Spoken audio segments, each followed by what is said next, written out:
Hello mga ka-Discover Amazing! Ngayon nga ay gagawa kami ng automatic trash can. Kasama ko nga dyan si LPG at si Reggie Ekdang Rhyme. Talaga nga namang hihingi namin ngayon ito sa shop kasi nga deadline na ngayon.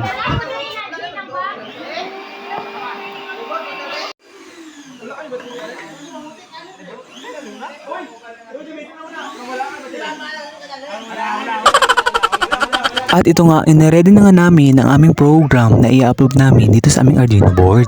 Abala nga naman si Reggie dito sa pagkakabit ng servo motor dito sa takip ng aming basurahan.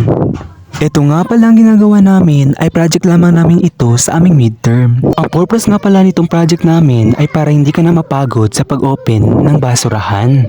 Dito nga sa project na ito ay gagamitan namin ito ng ultrasonic sensor. Ang purpose nga ng sensor na ito ay magdedetect ng motion. Para kapag meron siyang na-detect na basura ay mag-o-open agad ito. Sa ganitong paraan nga ay makakaiwas na tayo sa mga sakit.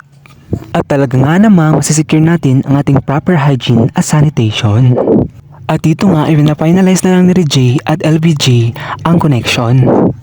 At sa punto nga ito ay sinubukan naming paganahin ang aming automatic trash can.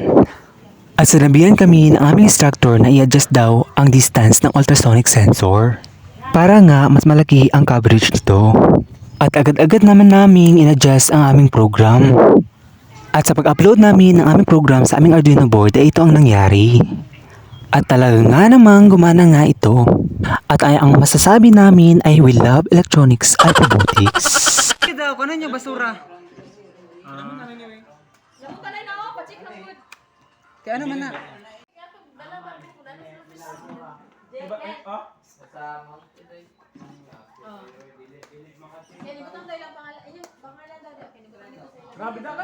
Sige pa.